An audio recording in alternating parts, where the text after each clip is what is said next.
कार्यक्रम के पुण्यार्चक हैं श्री ज्ञानचंद श्रीमती अंजना जैन सबद्रा, रामगंज मंडी। मनीष मीनाक्षी कनिष्क मुदित सबदरा, रामगंज मंडी। अशोक मीना आयुषी खुश जैन सबद्रा, तलवंडी कोटा। अनिल अनीता अनीश अर्पिता जैन सेठिया, तिलक नगर इंदौर। बड़ी मंगल क्षण भक्तामर का ये पवित्र स्रोत, और जिस स्रोत ने इस हिंदुस्तान की धड़कनों में जान पैदा करी है, जिस पवित्र मंत्रों ने, श्लोकों ने इस संस्कृति को एक आधार प्रदान किया, एक मजबूती प्रदान करी है। पवित्र भक्तामर के पवित्र मंत्र, पवित्र स्रोत, जिन्होंने लोगों के चेहरे पर मुस्कुराहट का दान दिया है। हम सौभाग्यशाली, हम गौरवशाली, हम खुशनसीब, हम बड़भागी, हम किस्मत वाले। न जाने कौन से जन्मों के पुण्य का उदय आया कि आज इन पवित्र मंत्रों का जाप करने का हमें इन कानों से सुनने का सौभाग्य मिला।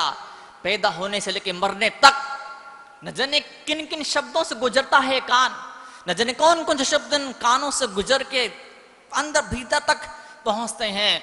लेकिन ऐसे बहुत कम मौके ऐसे आते हैं जीवन की राहों में कि जब ऐसे महान आचार्यों के, तीन लोक के नाथ के मंत्रों को सुनने का सौभाग्य हमें अपने जीवन में प्राप्त होता है।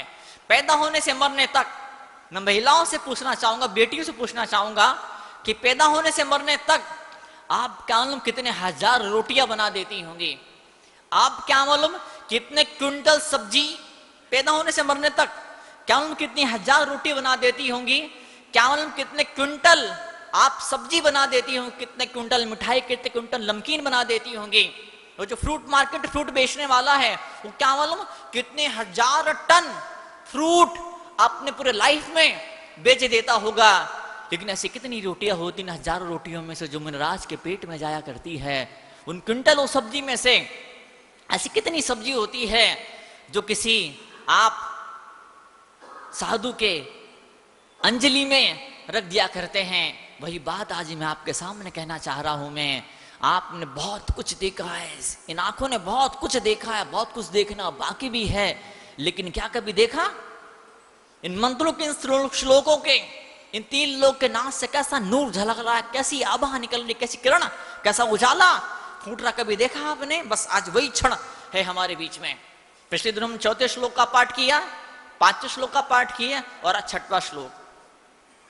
अल्पश्रुतं श्रुतवतां परिहासदाम तद्भक्तिरेव मुकिरी कुरुते मलान्मां यत्कोकिलाकिलमदो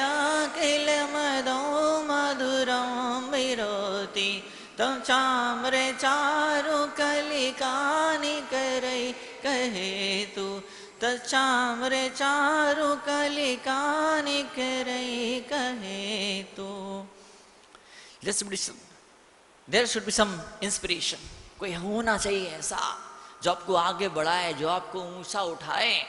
जब पतंग उड़ती ना, जब पतंग उड़ती है तो पतंग, कभी आपने बच्चों ने कभी पतंग उड़ाई हो या कभी आपने पतंग उड़ाते किसी बच्चे को देखा हो? बच्चे के हाथ में वो होता है, क्या होता है वो? हाँ, वो ऐसी होती गिर्री है ना, जिसमें वो मंजा लपटा हुआ होता है, वो उसके हाथ में डोर होती है। उड़ाने वाले के हाथ में डोर होती है वो लेकिन स्टार्टिंग में क्या होता है, पतंग वहां कोई दूर रख देता है वो, और एक दूसरा दोस्त आता है, कोई सहयोगी उसका आता है। इधर अच्छे हाथ में डोर का मंजा होता है, इधर रास्ते में गिर रही थी, इसमें मंजा लिपटा हुआ होता है, उधर वो एक लड़का खड़ा होता है, पतंग को ऐसा थोड़ा सा ऊंचा उठाता और ऐसा उसका हवा में उड़ा देता है, या उसका हवा में ऐसा ऊंचा उड़ा देता है, और वो दोस्त खड़ा हो जाता है। अगर वो दोस्त नहीं भी होता तो भी पतंग उड़ती तो है, पर स्टार्टिंग में जो हाइट मिल जाती है, शुरुआत में जो उसको पतंग को ऊंचाई मिल जाती, कोई चाहिए ऐसा जो शुरुआत में आए, पतंग आपके जीवन की पतंग को उठाए, ऐसा करे, ऐसा जोर से उसको आप आस में उछाल दे, फेंक दे, उसका हवा में उड़ा दे। बस वही काम गुरुओं का, मुनियों का आपके जीवन के अंदर हुआ करता है। आपके जीवन की पतंग जब गुरुओं के हाथ में आप सौंप देते, जब मुनियों के हाथ में, जब माँ जिनवाणी के हाथ में सौंप देते हैं, विषयाशा वशाति तो विषयाशा वशाति तो निरारंभो परिग्रह ज्ञान दान तपो रक्ता तपस्वी स प्रशस्यते तपस्वी स प्रशस्यते। मुनियों के लक्षण, मुनियों का स्वरूप, मुनियों की परिभाषा इस श्लोक के अंदर कही गई है। क्या क्या क्या कहा मुनि के बारे में, क्या स्वरूप है? विषयाशावशातितो, विषयाशावशातितो। अवश होते हैं, अवश, जो वश में नहीं होते हैं, जो इंद्रियों की गुलामी नहीं कर रहे होते हैं, जो भोग और वासनाओं के शिकंजे में कसे हुए फंसे हुए झगड़े नहीं होते हैं, जो अपनी मान्यताओं के, मेरे पंथ की मान्यता, अमुक परंपरा की मान्यता, अमुक तरह का कोई जाति की, अमुक तरह कोई प्रोजेक्ट की कोई वासना दिल में छाई हुई नहीं होती है, उनके हृदय के अंदर, उनके मन के अंदर अवश्य होते, अवश्य। वो गुलाम नहीं होते किसी चीज के, न लोगों को गुलाम होते हैं, न चीजों को गुलाम होते हैं। ठाकुर सुहाती, लोग के देख के बात नहीं करते। हाँ, ये व्यक्ति बात का बुरा मान जाएगा, इसलिए वाली बात मुझे करनी नहीं। माँ जनवाणी तो बोल रही है, माँ जनवाणी का आदेश तो, उपदेश तो, लेकिन ये बात मुझे बोलनी नहीं। क्यों नहीं बोलनी है? अमुक तरह के लोग गुस्सा, नाराज हो जाएंगे, भाग जाएंगे, छटक जाएंगे, बिचक जाएंगे, रूठ जाएंगे, आना छोड़ देंगे।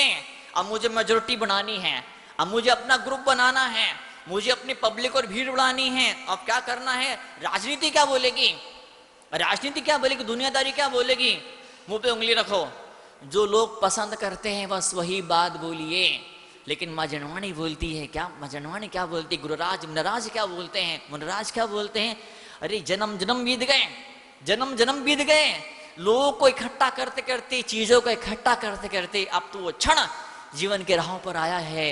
क्या मुझे क्या इकट्ठा करना है? बंदे तद्गुण लब्धे, मुझे उन गुणों को इकट्ठा करना है, मुझे उस लक्ष्य तक पहुंचना है जहां जाने के बाद में न सूरज की ज्योति होती, न चांद की ज्योति होती है, न ट्यूबलाइट का प्रकाश होता, न हेलोजन का प्रकाश होता, जहां आत्मा का प्रकाश हो रहा होता है। जब अपने ही उजाले में, अपनी खुद की रोशनी में दूसरे लोग जो रोशनी दे देंगे, दूसरे लोग जो उजाला दे देंगे, वो धोखे वाला होगा, वो कपट वाला होगा, वो छल वाला होगा, वो माया जाल होगा। It will be illusion, may be वो छीन लेंगे। आज किसी ने कुछ दिया, हो सकता कल को वो चीज आपसे छीन भी ले। लेकिन जब भीतर के उजाले में जब हम देखना शुरू करते हैं तो एक अलग नजारा, एक अलग सीन इस दुनिया का, इस धरती का, लोगों का हमें दिखाई देना शुरू होता है। तो आचार्य भगवान कहते हैं कि हे भगवान, मैं कुछ कहने के लिए उद्यत हुआ हूं, मैं कुछ कहने के लिए बेताब हुआ हूं, मैं कुछ कहने के लिए बावला सा हो रहा हूं, मैं पागल सा हो रहा हूं, कोई मैं कुछ कहूं, मैं कुछ कहूं, मैं कुछ कहूं, मैं क्या कहूं? मैं छोटा बच्चा हूं, इतनी बुद्धि नहीं है, अक्ल नहीं, दिमाग नहीं है, इतना दिमाग नहीं है मेरे पास, इतना ज्ञान नहीं है, इतने जीवन के अनुभव को संजोया नहीं है मैंने, अनुभव की थाती, अनुभव की धरोहर मेरे पास में नहीं है। और तो और मैं कहना शुरू करूंगा, परिहास धामा, चार लोग हंसी उड़ाने वाले मिल गए, चार लोग मजाक उड़ाने, बड़ा आया था पूजा करने, बड़ा आया था आयोजक बनने, बड़ा गया था भक्ति करने, देख लिया, हो गया ना सत्यानाश, हो गया ना कचरा। बताओ, आप कोई सा भी काम करोगे, चार लोग हमेशा आपकी हंसी उड़ाने मिलने ही वाले हैं। तो जब सबसे बड़ा जो बैरियर होता है अल्पशुतम, अच्छा भगवान कह रहे हैं सक्सेस कैसे मिलती है, सफलताएं कैसे आपका वर्ण करती है, वो कौन सी कीमिया होती, वो कौन सा जादू होता है कि जिस वजह से सफलता चरण चूमती है, लक्ष्मी आपके कदमों की दासी बन जाया करती है। पहला कौन सा बैरियर होता है? अल्पशुतम, मतलब क्या?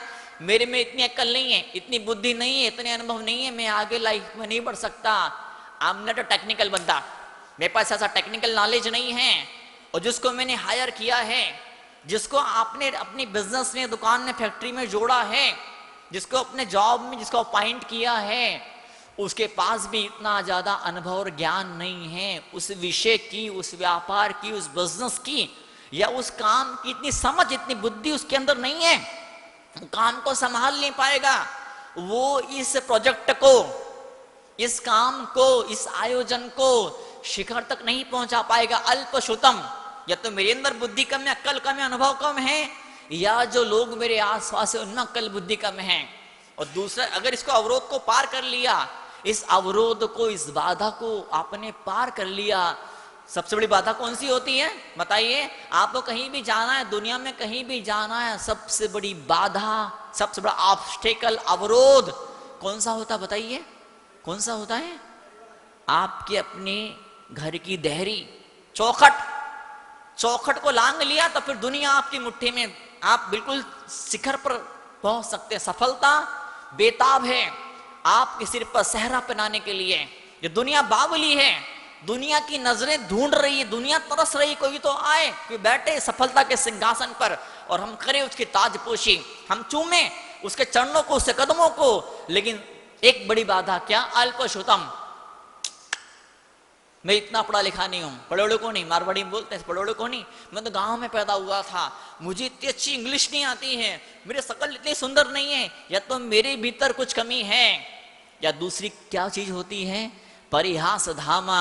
लोग अप्रिशिएट नहीं करेंगे, लोग टांग खींचेंगे, लोग मजाक उड़ाएंगे, लोग मुझे स्वीकार नहीं कर पाएंगे, लोग मुझे झेल नहीं पाएंगे, लोग बर्दाश्त नहीं कर पाएंगे, लोग को मेरी खुशी, लोग को मेरी सफलता, मेरी समृद्धि, मेरा परिवार, लोग के दिल में सालता है, कोई मुझे पसंद नहीं करता है, लोग मुझे सम्मान के, प्रशंसा के दो शब्द नहीं कहते हैं। मैंने इतना बड़ा काम किया, मैंने इतना अच्छा काम किया, मैंने इतना प्यारा काम किया, और किसी भापड़े ने, किसी ने ऐसा दो शब्द नहीं बोले, वाह तूने बहुत बढ़िया काम किया, किसी मेरी पीठ नहीं ठोकी। तो क्या होता है? या तो बुद्धि कलकम होती है, या प्रशंसा की भूख मन में पैदा होती है, लोगों से एफिलिएशन पाना होता है, लोगों से क्या सम्मान पाना होता, वो नहीं मिल पाता है, तो इंसान टाइम टाइम फिस हो जाता है, वो आगे नहीं बढ़ पाता है। चाहे धर्म अध्यात्म की बात हो, बिजनेस की बात हो। मैं तो कई बार कहता हूं, जो हमारे धर्म ग्रंथ हैं, इन धर्म ग्रंथों का फिर से एक बार इन पे टीकाएं लिखी जानी चाहिए, एक बार फिर से इनका अनुवाद होना चाहिए। प्राचीन आचार्यों ने बड़ा महान काम किया है, हमें पवित्र महान ग्रंथों का संस्कृत भाषा में बड़ा डिटेल से उसकी टीकाएं की, उसका व्याख्याएं की, उसका अनुवाद किया है। एक बार और जरूरत है उन ग्रंथों का लौकिक जीवन में, गृहस्थ जीवन में क्या उपयोग हो सकता है, उन श्लोकों का, उन मंत्रों का, उन गाथाओं का, उन धार्मिक आध्यात्मिक कहानियों का, जो कहानियां सुनी हमने बचपन से, अपने बाप दादाओं से, अपनी परंपराओं से, अपने पुरखों से, अपने पूर्वजों से, यहां क्या बोलते हैं? बडेरों से। आचार्य भगवान क्या बोलते हैं? अल्पश्रुताम श्रुतवताम परिहास धामा। श्रुतवताम, श्रुतवताम मतलब कौन? विद्वान। विद्वान हंसी उड़ाएंगे। कौन हंसी उड़ाएंगे? मेरी विद्वान हंसी उड़ाएंगे। तो ना तो मुझे परवाह है कि मुझे बुद्धू बोल रहा है, बेवकूफ बोल रहा है, नालायक बोल रहा है, मुझे कोई परवाह नहीं है, कोई सर्टिफिकेट मेरे पास में नहीं है। आचार्य मान तुम ने किसी बड़ी यूनिवर्सिटी से संस्कृत में पीएचडी नहीं करी थी, संस्कृत भाषा में कोई बड़ी पीएचडी नहीं करी थी, उनका किसी कुलपति ने, किसी कुलाधिपति ने, किसी चांसलर ने, किसी वाइस चांसलर ने उन्हें बड़ा भारी सम्मान नहीं दिया था, उन्हें नेशनल इंटरनेशनल लेवल पर कोई अवार्ड उन्हें नहीं मिला था, वो कोई रैंक का टॉपर नहीं थे, उन्हें अपने कॉलेज में, स्कूल में टॉप मोस्ट पोजीशन नहीं पाई थी, कुछ नहीं था, कोई बुद्धि नहीं थी, कोई अक्ल नहीं थी, लेकिन एक चीज थी, वो क्या थी? श्रद्धा, भक्ति और भावना।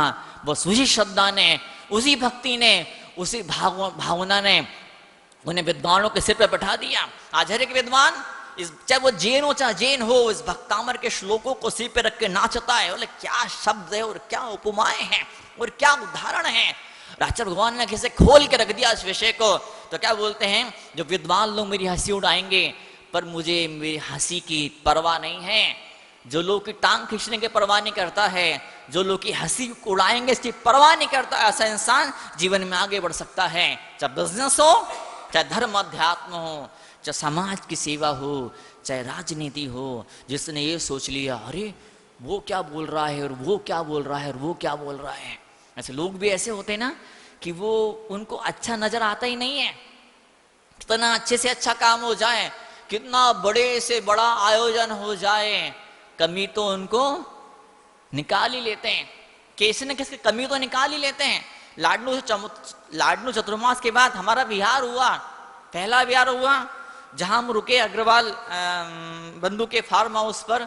वहां उन्होंने भोजन दिया, जो जो आए थे सबको भोजन दिया, पूरे समाज को इनवाइट किया, भोजन दिया। और चूंकि जगह थोड़ी सी वहां पर रुकने की जगह कम थी, फार्म हाउस तो बहुत बड़ा, बहुत विशाल फार्म हाउस था, पर जगह थोड़ी सी रुकने की कम थी। तो हमारा कमरा और कमरे के पास में ही वो पूरे समाज की पंगत हुई, समाज का भोजन हुआ, और कान में बातचीत की आवाजें आ रही थी।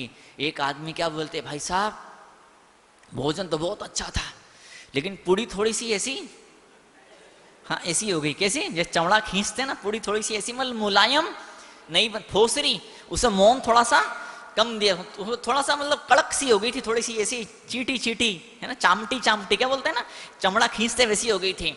एक सज्जन बोलते हैं सब्जी तो बहुत टेस्टी थी लेकिन क्या थोड़ी ठंडी हो गई थी। एक सज्जन बोलते हैं ऐसे दुनिया मिलती है कमी निकालने वाली। एक बोलते भाई साहब सब बहुत बढ़िया था लेकिन पानी का टेस्ट बरोबर नहीं था। क्या? मिठाई भी अच्छी थी, नमकीन भी अच्छी थी, पूरी सब्जी सब अच्छी गई लेकिन पानी का टेस्ट बरोबर नहीं था। एक सज्जन बोले क्या है कि सब बहुत बढ़िया है लेकिन क्या है कि वो सामने का सीन थोड़ा सा ठीक नहीं है।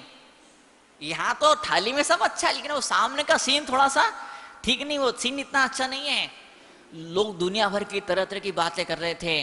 उनमें एक सज्जन ऐसा भी थे, उन्हें भोजन किया और बोले भाई साहब आज तो मजा आ गया। क्या बोलते? आज तो मजा आ गया। बताओ, आपने एक शब्द बोल दिया, क्या बिगड़ गया आपको? आपको यहाँ आचार्य मानतुंग स्वामी लिख रहे हैं हमको ऐसा विद्वान नहीं बनना है जो छीटा कसी करे, जो कमी निकाले। मैं इसी मंदिर में आया था तो मुझे एक सज्जन का, एक धर्मात्मा का परिचय दिया गया। बोले बहुत स्वाध्याय करते हैं, बहुत ज्ञानी है, बड़े बड़े त्यागी तपस्वियों के साथ में रह चुके हैं और लेकिन इनका ये काम है, इनकी गंदी आदत है, कमी है। बोले क्या कमी है? कोई भी पूजा करेगा, कोई भी अभिषेक करेगा, मंदिर कोई भी दर्शन करेगा, कोई भी स्वाध्याय करेगा, कोई भी जाप ध्यान करेगा, उसको जाएंगे टोकेंगे उसको, तूने ये गलत किया, तूने वो गलत किया, तेरे अंदर ये कमी, तेरे अंदर वो कमी। तो बजाय हम कमी के गुणों पर फोकस करना शुरू करें। गुण ग्रहण का भाव रहे, नहीं तो दृष्टि ना दोषों पर जावे। और जब दृष्टि दोषों पर जाना शुरू कर देती है। इस कार्यक्रम के पुण्यार्चक हैं अनिल, अनीता, अनीश, अर्पिता जैन सेठिया, तिलक नगर, इंदौर। अशोक, मीना, आयुषी, खुश जैन सबद्रा, तलवंडी, कोटा।